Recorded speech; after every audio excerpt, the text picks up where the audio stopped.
क्या ये डर आपके मन में भी है कि अमेरिकन प्रोडक्ट्स हिंदुस्तान में ज्यादा सस्ते मिलने लगेंगे? ये हमारे अर्थव्यवस्था को एक तरह से धक्का लगेगा। हमारी जो इंडस्ट्रीज वगैरह हैं उस पर असर पड़ेगा। क्या हम एक अपने पार्टनर को नाराज कर कर अमेरिका को खुश कर रहे हैं? तो ऐसा है कि मतलब अब जो तेल जो हमारा कम आ रहा है, तो इसलिए इकोनॉमिकली तो कोई बहुत असर नहीं पड़ने वाला हमारी अर्थव्यवस्था पे, पर स्ट्रेटेजिक वो हमारा असर पड़ेगा। यू से जो डील हुआ है उसका असर बहुत रहा, क्योंकि अमेरिका को ये लगता है कि अलग थलग हो जाएगा। टाइम्स नाउ नव भारत के डिजिटल प्लेटफॉर्म पर ट्रम्प की जो ट्रेड डील है भारत के साथ जो हुई है उस पर बात करने के लिए इस वक्त देश के जाने माने अर्थशास्त्री प्रोफेसर अरुण कुमार हमारे साथ जुड़ रहे हैं। सर बहुत बहुत धन्यवाद। जो टेरिफ था वो गुड न्यूज़ कल शाम को आई, कहा गया कि 25% से घटाकर 18% कर दिया गया है और इंडियन सब कॉन्टिनेंट के लिए जो हमारे कॉम्पिटिटिव देश हैं उनके संदर्भ में ये एक बहुत ही बड़ा ब्रेक थ्रू है। आप इसको कैसे देखते हैं? देखिए, ये अपने देश के लिए खुशी की बात है कि 50% से 18% टैरिफ हो जाएगा। और खासकर जो हमारे लेबर इंटेंसिव सेक्टर्स हैं, जैसे कि श्रिम्प हो गया, एपरल हो गया, बाकी जेम्स एंड ज्वेलरी, उन सब के लिए अच्छी बात है कि उनका जो एक्सपोर्ट पे असर पड़ रहा था नेगेटिव, वो नेगेटिव असर अब खत्म हो जाएगा। लेकिन मेरा ये मानना है कि ये एक तरफा है, और वो ट्रम्प साहब हर एक से एक तरफा नेगोशिएशन कर रहे हैं। ईयू से भी एक तरफा था, जापान, साउथ कोरिया, सबसे वो सबको कह रहे हैं कि आप हमारे ऊपर टैरिफ नहीं लगाएंगे, हमारे ऊपर 0% होगा, हम आपके ऊपर टैरिफ लगाएंगे। तो वो किसी के ऊपर 18% लगा रहे हैं, किसी पे 19 लगा रहे हैं, किसी पे 15 लगा रहे हैं। तो बिल्कुल एक तरफा ये नेगोशिएशन हुआ है। जो इसका असर क्या होने वाला है कि दो चीजें, एक तो हम रूस से जो तेल कम खरीदेंगे। तो रूस हमारा स्ट्रेटेजिक पार्टनर रहा है। वो स्ट्रेटेजिक पार्टनर जो हमारे साथ खड़ा रहा था, अब हम जब अमेरिका के थ्रेट की वजह से वहां से तेल कम करेंगे, तो वो फिर आगे से हमारे ऊपर शुबा करेगा कि हम उनके इतने अच्छे पार्टनर नहीं हैं। वो हमारे लिए ठीक नहीं है। पर अब हमको झुकना पड़ रहा है तो एक अलग बात है। पर कहीं हमको सोचना था कि कितना हम झुकें। यही मैं आपसे पूछना चाह रहा था प्रोफेसर साहब। पहले इकोनॉमिक्स की बात कर लेते हैं, फिर पॉलिटिक्स, फिर वर्ल्ड पॉलिटिक्स की बात करेंगे। आ, दो चीजें सर जो मेरे सबसे अधिक एरिया ऑफ कंसर्न था कि जब से ट्रेड डील का डेडलॉक बना हुआ था तो ये कहा गया कि किसी भी कीमत पर हम अपने किसानों के साथ, अपने डेयरी प्रोडक्ट्स के साथ, अपने फिशरीज के जो लोग, जो मछुआरे हैं, उनके साथ ज्यादती नहीं होने देंगे। अभी निटी ग्रिटीज नहीं दिखाई दे रही, कम से कम मुझे समझ में नहीं आई कि कहाँ पर वो लिखी हुई चीजें जिसे समझ में आए। क्या आपको लगता है, क्योंकि आपने कहा कि एक तरफा डील हुई है, हमारे सामान पे वो 18% का टैरिफ लगाएंगे, उनका सामान हमारे यहाँ आसानी से मिल जाएगा, तो क्या ये डर आपके मन में भी है कि अमेरिकन प्रोडक्ट्स हिंदुस्तान में ज्यादा सस्ते मिलने लगेंगे? जी हाँ। ये हमारे अर्थव्यवस्था को एक तरह से धक्का लगेगा, क्योंकि वहां से जो सामान आएगा वो पहले से ज्यादा आएगा, और हमारी जो इंडस्ट्रीज वगैरह हैं उस पर असर पड़ेगा। और खासकर क्योंकि वहाँ के जो एग्रीकल्चर मिनिस्टर हैं, उन्होंने ये कह दिया है कि कृषि का भी बाजार खुलेगा। तो कृषि का बाजार खुलने का मतलब है कि जो हमारा किसान है उसका दाम भी कम हो जाएगा, क्योंकि अमेरिका में एवरेज किसान को $25,000 के करीब सब्सिडी मिलती है साल की। तो यानी कि अगर उसको 20 लाख तो वैसे ही मिल जाता है, हमारा जो एवरेज किसान है वो तो 1.5-2 लाख ही कमाता है।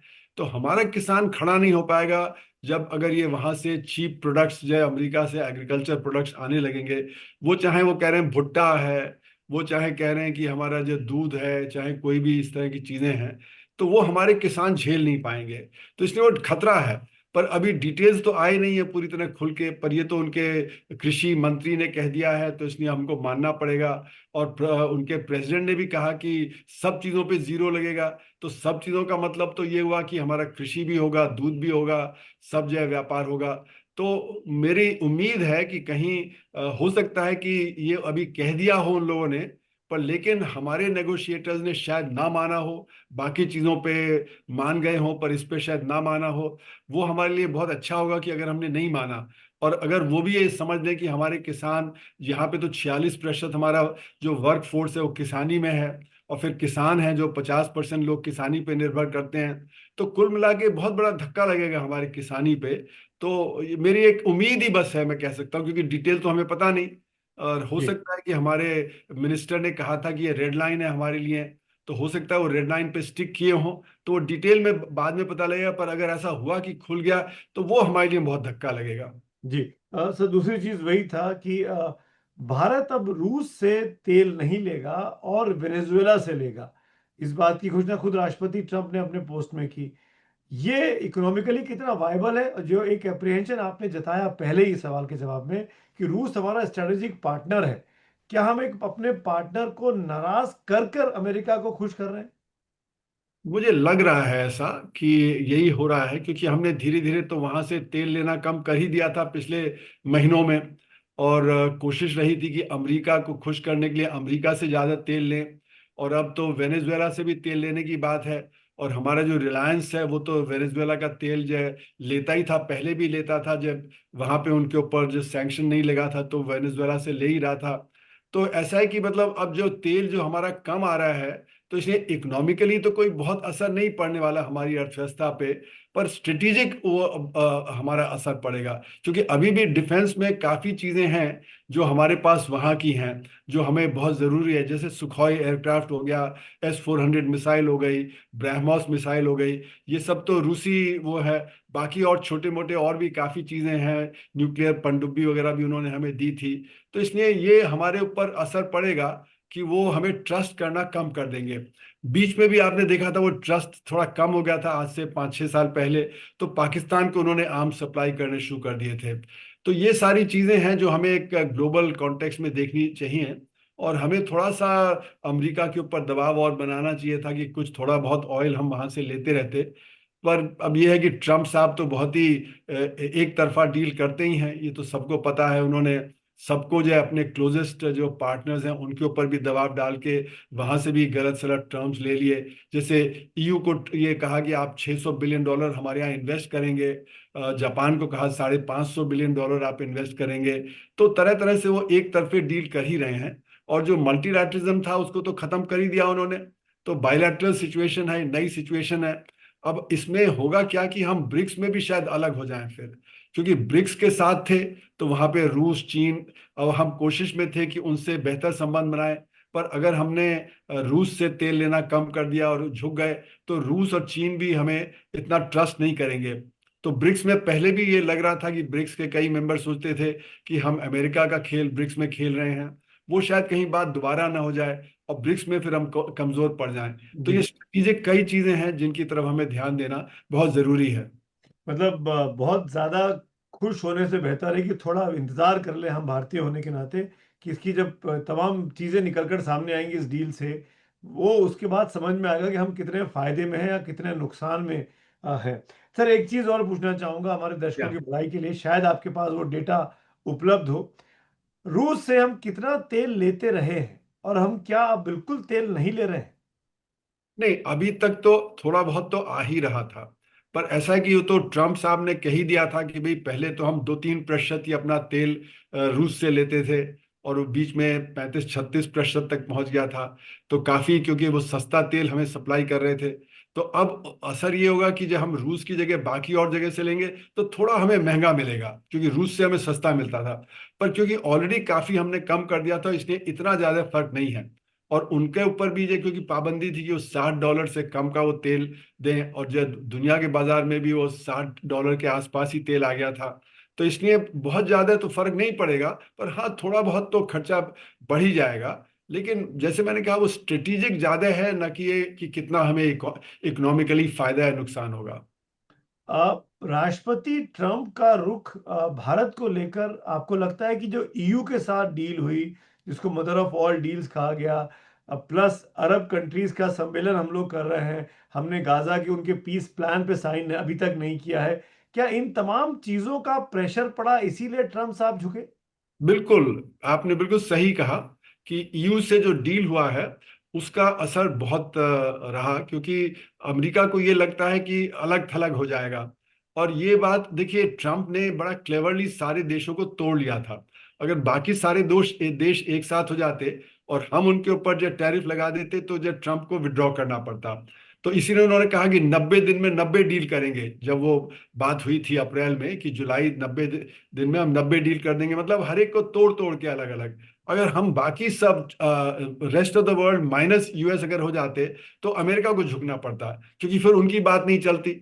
तो इसीलिए उन्होंने जो ईयू के डील होने के बाद और अरब देशों के साथ हमारे बातचीत करने के और बाकी और जो हम कर रहे हैं कि एससीओ की मीटिंग में प्रधानमंत्री गए काफी समय बाद, पहले एससीओ की मीटिंग में नहीं जा रहे थे, तो उससे उनके ऊपर दबाव पड़ा कि देखो भारत भी हमारे साथ से अलग हो जाएगा, तो इसलिए किसी न किसी तरह इसको जो तोड़ लो। और बाकियों को तो तोड़ा ही उन्होंने। तो इसलिए आपने सही कहा कि वो इंडो ईयू डील वगैरह का असर भी रहा कि इतनी जल्दी ये एग्रीमेंट हो गया तुरंत। एक आखिरी सवाल, एक आखिरी मुद्दा और सवाल तो हो सकता है कि एक आध और निकल आए, और वो ये कि प्रोफेसर साहब, क्या आपको लगता है कि ये अब भारत और अमेरिका के बीच नए रिश्तों की शुरुआत है, या ये वन अपमैनशिप के रिश्ते हैं? इसकी आप लॉन्गेविटी कैसे देखते हैं आने वाले वक्त में? देखिए, हम अमेरिका को ट्रस्ट तो नहीं कर पाएंगे, क्योंकि अमेरिका ने जो हमारे साथ किया पिछले 10-11 महीनों में, उसके बाद ट्रम्प को ट्रस्ट कर पाना बहुत ही कठिन होगा। तो मुझे लगता है कि ये तो एक क्योंकि हमारे परेशानी थी कि हमारे जो लेबर इंटेंसिव सेक्टर्स हैं उनमें परेशानी थी, और अगर हमने कृषि नहीं खोला तो हमें कुछ तो मिला, लेकिन आगे वो क्या करेंगे, वो किस प्रकार से पेश आएंगे, ये अभी हम नहीं कह सकते। तो ट्रस्ट वर्दीनेस तो वो खत्म हो गई है। तो इसलिए हमारे जो रिलेशनशिप हैं उन पे दरार तो आ ही गई है। वो दरार पाटना बहुत ही मुश्किल होगा। ये ट्रम्प के साथ आई है, अगर वहां ट्रम्प के माइनस कोई और प्रेसिडेंट होता तो शायद आपको लगता है कि यही सिचुएशन होती? अगर ट्रम्प की जगह कोई और प्रेसिडेंट होता तो वो इस तरह बिल्कुल नहीं करता, क्योंकि देखिए, अमेरिका दबाता तो है ही देशों को, लेकिन वो छुप छुप के दबाता था। जैसे डब्ल्यूटीओ में सारे जो नेगोशिएशन हुए थे, वो सारे अमेरिका ने ही जो नेगोशिएशन के जो पहल की थी, सारे उनके जो रिक्वायरमेंट के ही हुए थे। तो ऐसा था कि पीछे पीछे होता था। अब तो सामने आ गया है, बिल्कुल उन्होंने बिल्कुल खुल के कर दिया कि जो वो चाहते हैं वही होगा। तो इसलिए ये जो एक दरार है, ये मुझे लगता है कि काफी देर तक होगी, क्योंकि इस समय अमेरिका में भी राइट विंग ड्रिफ्ट काफी ज्यादा है, यूरोप में भी राइट विंग ड्रिफ्ट है, और प्रेसिडेंट ट्रम्प सब जगह राइट विंग जो है को सपोर्ट कर रहे हैं। तो ये जो राइट विंग ड्रिफ्ट है, इससे जो मल्टीलैटरलिज्म है वो टूट रहा है, बाइलैटरलिज्म आगे आ रहा है, और ये बाइलैटरलिज्म जो है उसमें फिर ट्रस्ट कर पाना जरा ज्यादा मुश्किल हो जाता है। सर, एक आखिरी सवाल और, अब ऐसे इस डील के बाद जो ईयू के साथ हुई, और उसके बाद जब, अब मतलब मैं स्पेसिफिकली अमेरिका के साथ डील की बात कर रहा हूँ, ऐसे कौन से सेक्टर्स हैं जो जिनको फायदा होने वाला है आने वाले दिनों में? देखिए, हमारे जो सेक्टर्स, खासकर लेबर इंटेंसिव सेक्टर्स, जहाँ पे जो ट्रम्प साहब ने टैरिफ बढ़ा दिया था, जैसे जेम्स एंड ज्वेलरी हो गया, आपका जो ये फिशरीज में जो श्रिम्प हो गया, आपका लेदर गुड्स हो गया, है ना, इन सारे सेक्टर्स में तो हमारा जो ट्रेड है वो अमेरिका के साथ बढ़ ही जाएगा, क्योंकि जो अब हमारा जो टैरिफ का डिफरेंस है वो बाकी देशों से वो बहुत ज़्यादा नहीं है। तो इसलिए वहाँ पे हमें फायदा होगा। फिर हो सकता है कि टेक्नोलॉजी में भी थोड़ा बहुत कुछ फायदा मिले, क्योंकि अगर हमारे जो रिलेशनशिप डिफेंस में भी आगे बढ़ता है, तो हो सकता है कि उसमें भी थोड़ा हमें फायदा मिले टेक्नोलॉजी के। पर अमेरिका ज़्यादातर टेक्नोलॉजी देता नहीं है। पर अगर हो सकता है कि अगर मतलब हमारे रिश्ते कुछ बेहतर होते हैं, तो शायद वो किसी किसी चीज़ में वो टेक्नोलॉजी वगैरह में सप्लाई करने को भी तैयार हो, क्योंकि हम टेक्नोलॉजी में काफ़ी पीछे हैं। हमारी परेशानी सबसे ज़्यादा टेक्नोलॉजी की है, और इसीलिए हमारी स्ट्रेटेजिक ऑटोनॉमी खत्म हो जाती है। रूस पे भी निर्भर है हम, जो अपने जो डिफेंस इक्विपमेंट के लिए। चीन पे भी निर्भर है, उससे $102 बिलियन का ट्रेड डेफिसिट है। अमेरिका पे भी निर्भर है, क्योंकि अमेरिका से हम जो आज आज जो हथियार वगैरह ले रहे हैं। तो हमें अपने R&D में, डेवलपमेंट में बहुत ज़्यादा वो करनी पड़ेगी। और जो ये रेयर अर्थ पे अभी होने वाला है वॉशिंगटन में, उसमें भी ये शायद हो कि हमको कुछ टेक्नोलॉजी वगैरह, रेयर अर्थ वगैरह के जो प्रोसेसिंग वगैरह में भी मिल जाए। तो ये सब चीजें हैं जो हो सकता है कि आगे चल के हमें कुछ फायदा मिले। जी, ठीक है sir, thank you so much. मतलब अच्छा लगा आपसे बात करके सर। शुक्रिया। हमेशा नमस्कार। सीखने को मिलता है आपसे। Thank you so much. Thank you. शुक्रिया। Thank you. जीरो हमने इन्वेंट किया, हमने बताया दुनिया को, जहां योग है वहां रोग नहीं। सबसे पुरानी सभ्यता है हमारी। गुलामी से तो और देश भी लड़े भाई, पर आजादी के लिए अहिंसा का रास्ता बस हमारा था। अपने पसीने से जमीन सींचता किसान और घर में घुसकर मारने वाले जवान, बस इसी मिट्टी ने जने। इसके हाथ ने जब थामा जज्बा तो इतिहास रचे। कदम बढ़ाए तो चांद का वो हिस्सा चूमा भाई जहां कोई कभी नहीं पहुंचा। आज पूरी दुनिया में शान से लहरा रहा है तिरंगा, और इसके पीछे है गर्व से भरी अनगिनत कहानियां जो लिखी जा चुकी हैं और लिखी जा रही हैं, जिन्हें मैं सुनाऊंगा राष्ट्रगर्व रोज शाम 6:25 पर।